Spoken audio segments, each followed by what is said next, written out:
It's your boy Nino, man, rapping lyrics, man. We back in the building. Moss Studios, man. Shout out Scott Moore. Stop playing, man. Y'all know what it is, man. We got another dope artist, but not just an artist, bro. When I say about her business, on her business as well, kind of led her to what the business she's in right now. We're going to jump to a little bit of artistry first, but also we're going to get into the business side. Understand what's going on, man. Rapping lyrics, man. Sarai Wildheart in the building right now. I was going to say introduce yourself, but I did it for you, man. Let's go, man. Stop playing. Talk to us. Yeah, what's up, everybody? It's your girl, Sarai Wildheart, aka your favorite free spirit, aka your favorite booking agent, aka your favorite tour manager. I am a New York City native from Southside Queens. Queens in the building. Okay, and I'm an R&B singer. I have a single out right now called Perspective. Y'all can check that out on Spotify, Apple Music, Tidal, YouTube, everything. If you got it, it's on there. We talking about Queens right now. We got Queens in the building, man. We got to shout out Sarai. You can stop playing. Y'all better understand what's going on. How'd you get from the A, and then also how'd you get into music? But I'm gonna start just give us the Queens background first. Give us the Queens background okay. First. Growing up in Queens. So born and raised in Queens all my life. Y'all hear the New York accent? Stop playing. Let's go, man. Y'all hear? Right, you know, big New York, big Queens. And I ended up moving. I've been back and forth from Atlanta to New York for years. I got family down here. We've done road trips. So in 2021, after the pandemic and everything, I decided to come out to Atlanta to expand my business, my company. We Empower PR. I'm also a publicist. Let's go. So, you know, I'm a jill of all trades. Everything. I do it all. I'm an artist that, you feel me, transitioned into PR because I had to do everything for myself. So I just had to wear the PR hat. And then being under the PR hat, I realized, well, you know, artists need people that understand them to know how to represent them. So, you know, for artists, by an artist. I mean, coming from being an artist, I mean, like you just said, that helps you kind of relate more to the artist and be able to do your job a lot better. Maybe they'll book them, support them, get them what they need because you coming from an artist standpoint. Yes, exactly. How'd you get into music? I mean, you started off in music first, right? Yeah, I started off in music first. Give us a little bit of that music. Okay. Who else was singing? Was it just you? Auntie was singing? So I'm the only singer in my family. Okay. But my grandmother and my mother both play the piano. It's really been music from birth for me since headphones on my mother's womb. Wow. And I grew up listening to the greats. You remember that? You remember? I don't remember. I was about to say. I've been told. I've been told lots and lots of stories. Okay. But I grew up listening to the greats: Michael Jackson, Whitney Houston, Alicia Keys, Mariah Carey, Lauryn Hill, Mary J. Blige. You know, I just got a lot of soul in me. And right, that's just, singing has been my favorite form of expression, and it transitioned into dancing, into just a love of art and everything creative. It was the first general music class that I took in middle school. Oh. Like 6th grade. Was that the class that kind of opened you up? Yeah. It was classical music. And it was something about Beethoven. I was like, wow, this is very soothing. This is just, you know, it just like, it made me feel something, you know? And so it wasn't Mary J. Blige, No More Hurt. It was actually Beethoven. No More Drama? So that one kind of resonated too. I saw you in there. Yeah, because that was, now mind you, I was like 8 singing this song. Ain't know nothing about no heartbreak. But I could literally just feel, and I think it's because I'm empathetic. So it's like I could really feel the pain in, you know, in her voice and the soul. And I feel like anyone, no matter what age, can identify with sadness. I totally agree. I mean, is that how you created your music as far as based on your emotions and how you feel? I mean, some of the soul music that resonates with me is, like you said, music that you can honestly relate to, music that you can honestly feel, and feel the hurt in the lyrics and feel the hurt in the singing. Is that some of that what can we Absolutely. And I feel like that's why I connected with Beethoven, because, you know, Beethoven was a series of, you know, sad songs. It was a series of don't teach them a class right now. Don't give them a class right now. Don't give them a class right now. Because they thought all Beethoven music was just classical music, but it was so much emotion behind the music. Exactly. Itself. Every song wasn't the same, although some people who doesn't have a music for ear can basically hear the songs and think they all sound the same, but there's so much drama, so much pain behind the music. That dun dun dun dun. Yeah. That's 12 knocking at your door.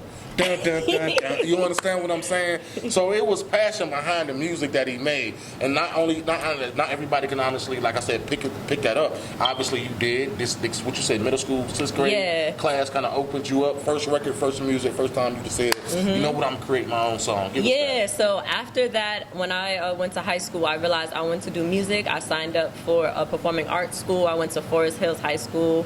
I was in their choir. I was in their elements of music class, which is teaching you how to read and write music. Ooh, so, that's very important. Very important. How many artists don't know how to read and write music? It's crazy. Shouts out Frank, you know how to write, man. Stop playing. So fast forward 11th grade, my first relationship, my first breakup, and I wrote my first song. So the breakup, guys. I told you it's pain. Come on now, give us the song. You ain't got to give us the full breakup. Give us the song. All right, I'm not gonna act like I don't remember it because I do. It was called "Tears on a Pillowcase." Okay. Ooh, okay. And that was like just my first time like crying, and after a breakup and needing feeling so much built up emotion and needing to release it and not knowing how. But I was in my choir class, and I'm just applying everything that I'm being taught. And I wrote the lyrics, and then after that, I got some sheet music, and I started adjusting the notes and figuring out my key. So you actually built it from yeah. Oh man, so not just from the lyrics, from the musical standpoint. Yeah. Oh man. So I consider myself a composer. Exactly. You already know. So yeah, and then after that, I majored in performing arts and minored in sociology in college.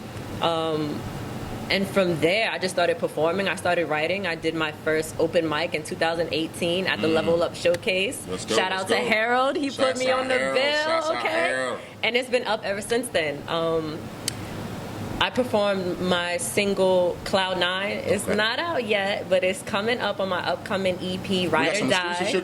I got some exclusive stuff coming. What can we expect new music? It's going to be debuting next spring for 420.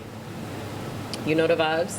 420, you know the vibes. Cloud 9, okay? Let's go. If you know, you know. There's a meaning behind that, you know what I mean? Exactly. Oh, man, you transitioning from doing the music, which is obviously pretty dope. Also, like I said, y'all go check it out on platforms as well, but you jump into the business as well, as far as managing, booking, all of that type of stuff. Get into that as well. Like I said, you being an artist, you saw a space for that, or did you say there's a gap for me, or I had enough knowledge to be able to pass it on to other people?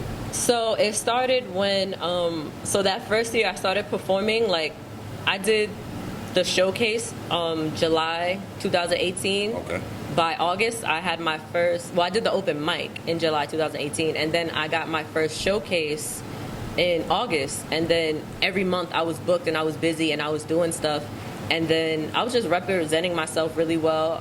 I studied communications and marketing and all that stuff.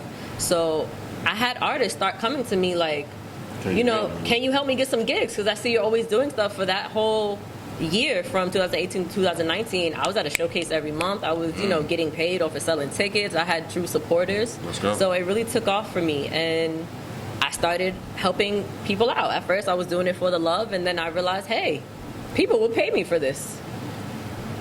I had to learn it too. I mean, but just to me, because it took me a minute to realize too, people will actually pay me for something that I'm passionate about, that I do and I love doing regardless. Yeah. I mean, as far as how important the business is to an artist, can you give us that? Because you on both sides. Yeah. So it's very important for you to know your value and to know what you're doing, so that as you're growing, you can build a team and make sure that the people behind you know what they're doing to position you in the right place. Not every showcase is going to work for you, you know.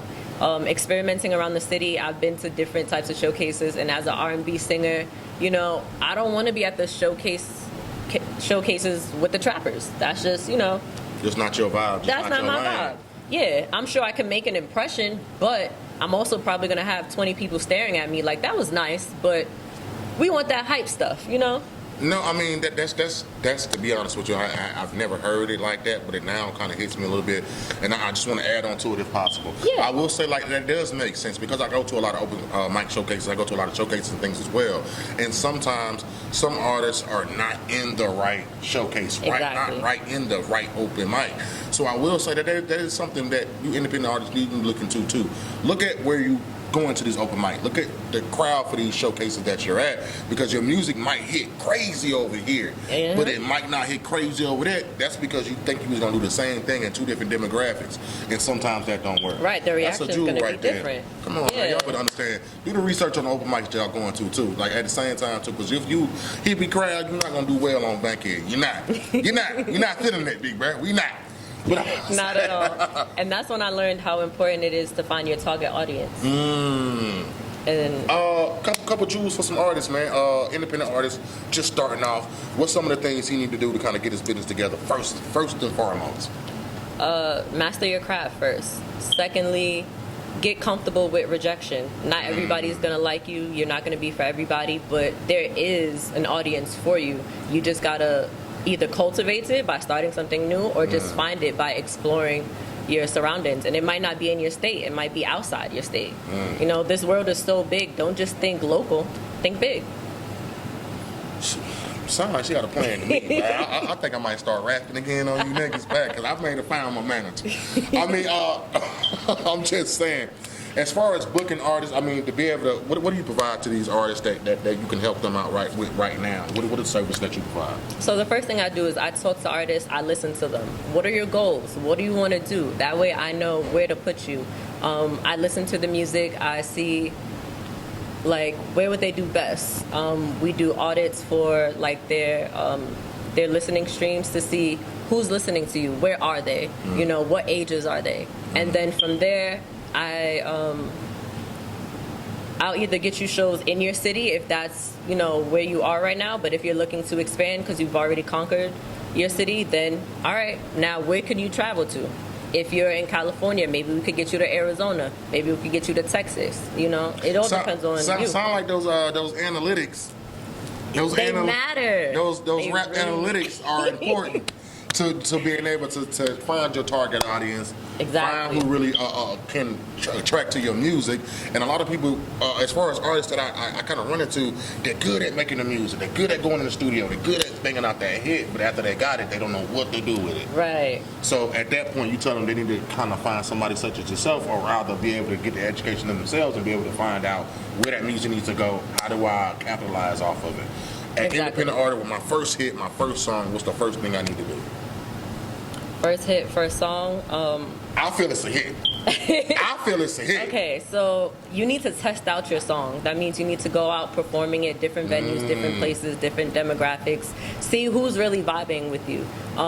When you're networking, and you should be networking, you should be talking to everybody, you should be getting their grams. Ask people for feedback. They'll tell you if they got to be able to handle it. Don't think they're a hater because they give you constructive criticism. Correct. For sure. So if I say get it mixed, bro, you need to have it mixed down. I can tell it ain't mixed down. Yeah, because I'm not hating.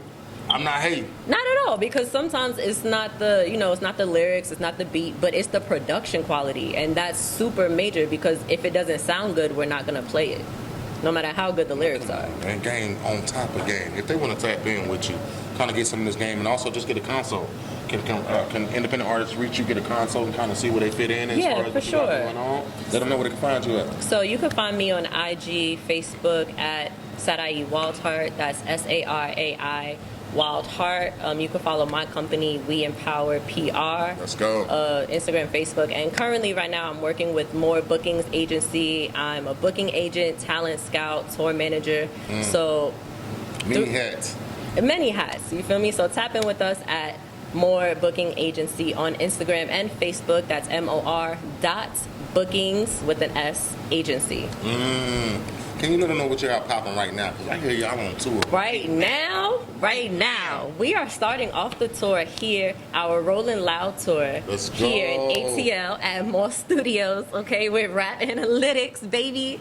And we are about to hit Savannah, Orlando, Tampa, and Miami for the finale. So make sure y'all tap in with us. If you are in the Florida area, come out. It's not too late. We talent scouting, and the people that we choose that we feel are ready are going to be performing in front of quality control. Oh, man. So stop playing QC in the building, man. Y'all better shout out to QC. If y'all in Florida right now, y'all better tap in right now. Don't play with it. Don't play with it. Don't rip her out the plastic. Stop playing, man. Y'all know it is, man. It's your boy Nino, man.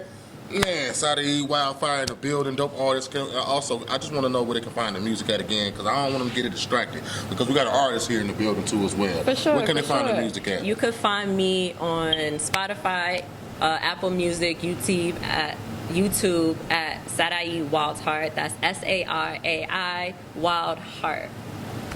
Sarai Wildheart in the building. Let's go, man. Stop playing, man. Y'all know what it is, man. It's your boy, Nino, man. Rap Analytics, Mall Studios again. Shout out Scott Morris, man. Y'all know what it is. Shout out to management and the business and the Jews that been dropped over these interviews. When I say not just an artist, but also a business, an entrepreneur, y'all better tap in, because I ain't gonna lie to you, man. I'm about to be in Miami on stage. Fuck that. I'm about to come back out in the closet with this music. Stop playing. She just said I ain't got the right audience. That's all. I just ain't found the right audience for me. Stop playing, man. It's your boy, Nino, man. Dope interview, man. Again, thank you so much, Ms. Wildheart. Thank you for having me. Y'all Shout better out pay Scott attention Morris. to the music. Y'all better pay attention to the business, man. And again, it's never too late, man. Jump on, lock in right now, because they're gonna be in Miami. We making more moves, baby. We growing, man. Y'all know what it is, man. It's your boy, Nino, man. Rap Analytics, man. We back in the building. See us on Friday for the podcast, man. Check us out at KLD's on Tuesdays. It be crazy. Y'all know what this is. All the independent artists. Again, tap in, man. Y'all can sign up. Y'all can put on the show for free. This might be the open mic for you, man. ATLconcerts.com, man. ACLconcert.com, man. Y'all tap in. It's your boy, Nino, man. Rap Analytics. Shouts out Scott Morris when I say, man, dope artists, man. Dope artists all around and business people, man. Team is very important, man. Y'all build it, man. Y'all know what it is, man. We growing, they growing. Shit, grow with us, man. Let's go. Hey. Yeah.